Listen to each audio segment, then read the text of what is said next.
ओम साई राम। श्री सच्चिदानंद सद्गुरु साईनाथ महाराज की जय। साईं बाबा के सभी भक्तों को मेरा सादर प्रणाम। अब तक हमने जाना साईं सच्चरित्र क्या है, साईं बाबा का शिरडी में आगमन और द्वारका माई और धुनी की महिमा।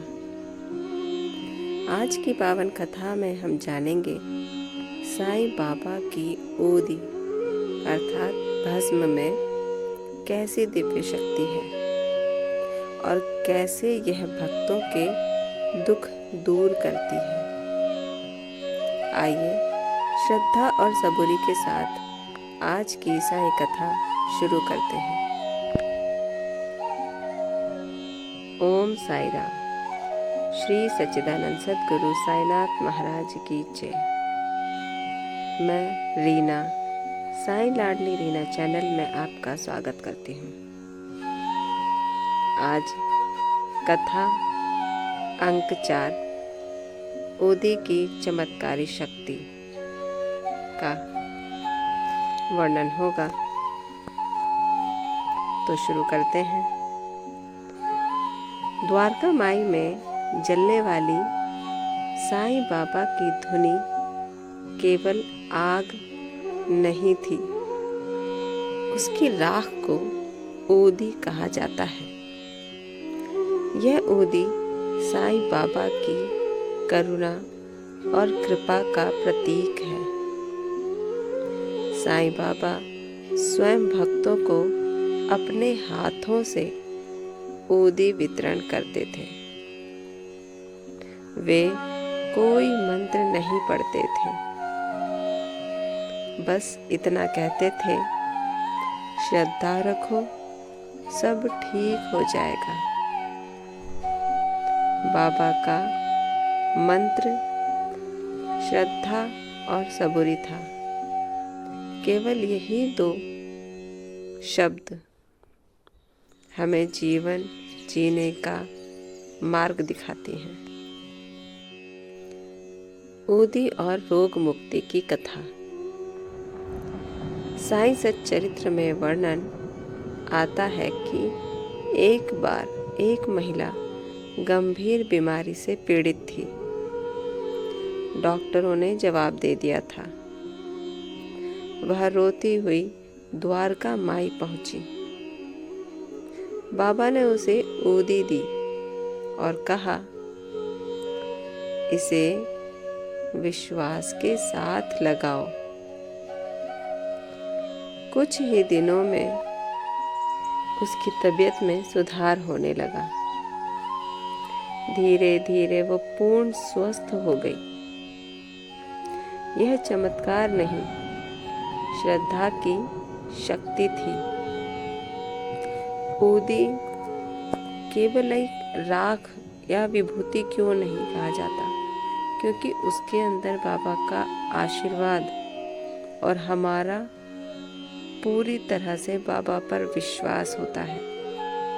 केवल इसी वजह से, इसी कारण उस ओदी में शक्ति होती थी और हमारे गंभीर रोगों को, कष्टों को हर लेती थी। ओदी का सही अर्थ। ओदी हमें सिखाती है कि अहंकार को जला दो, धैर्य रखो, ईश्वर पर भरोसा रखो। बाबा कहते थे, ओदी बाहर नहीं, मन की अग्नि में डालो।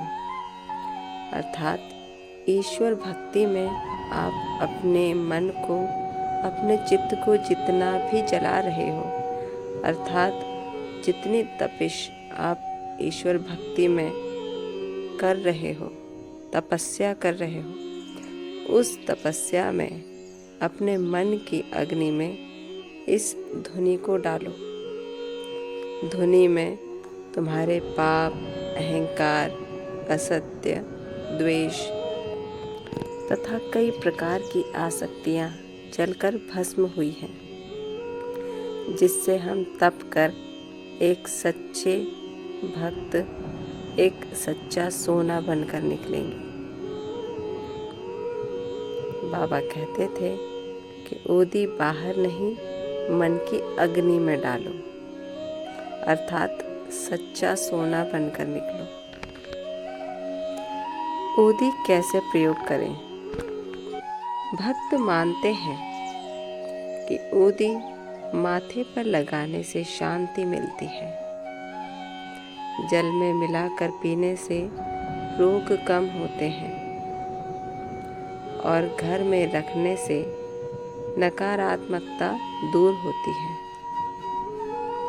लेकिन बाबा ने हमेशा कहा, ओदी से पहले श्रद्धा जरूरी है, अर्थात जब तक आपका साईं तथा ओदी पर श्रद्धा, विश्वास, भरोसा नहीं होगा, तब तक ओदी कुछ नहीं कर पाएगी। क्योंकि जिस वस्तु को आप बिना श्रद्धा के प्रयोग में लाओगे, उसका कोई महत्व नहीं रह जाता। जिस प्रकार कहते हैं, मानो तो भगवान, ना मानो तो पत्थर, उसी प्रकार ओदी में भी मानो तो ओदी, ना मानो तो राख। अर्थात हमें विश्वास, भरोसा तथा साईं मंत्र, श्रद्धा अवश्य रखनी चाहिए।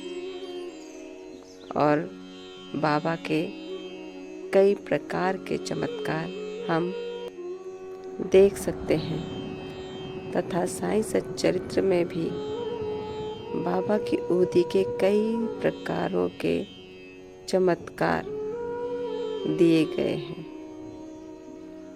केवल श्रद्धा और विश्वास के बल पर ओदी के कई प्रकार के चमत्कार हमने स्वयं भी देखे होंगे।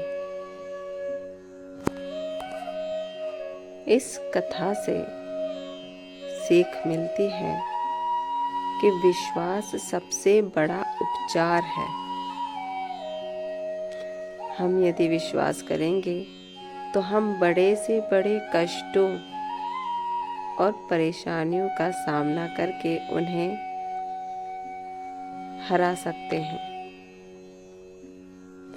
धैर्य रखने वाला कभी हारता नहीं है।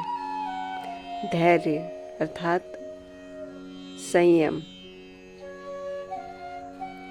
जब तक हमारे अंदर संयम और धैर्य नहीं है,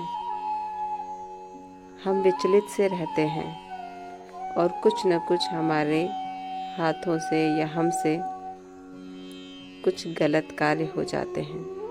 इसलिए कठिन समय पर हमें धैर्य, संयम तथा शांति बनाए रखना बहुत ही जरूर तथा अनिवार्य हो जाता है। तथा ईश्वर का उत्तर देर से आता है, पर गलत नहीं होता। हमें सीख मिलती है कि हम अपने उत्तर पाने अर्थात अपने परेशानियों का, कष्टों का समाधान पाने के लिए बहुत ही तत्पर और लालायित रहते हैं। हमें साईं बाबा सिखाते हैं कि धैर्य जरूर रखें और धैर्य रखने के बाद जो भी ईश्वर हमें उत्तर देना चाहते हैं या हमारे कष्टों का जिस प्रकार भी समाधान करते हैं, उसे स्वीकार करें, क्योंकि हमारे लिए वह समाधान सबसे उत्तम होता है। तो बस आप अपने केवल कर्म कीजिए तथा फल बाबा पर, ईश्वर पर छोड़ दीजिए। समापन। ओदी केवल भस्म नहीं, यह साईं बाबा की कृपा की छाया है जो इसे श्रद्धा से अपनाता है, उसका जीवन प्रकाश से भर जाता है। इसी शुभकामना के साथ आज की कथा यहीं समाप्त करते हैं। ओम साई राम। बाबा आप सब पर कृपा रखें, आपको आशीर्वाद दें और कष्टों से दूर रखें। ओम साई राम। श्री सच्चिदानंद सद्गुरु साईनाथ महाराज की जय।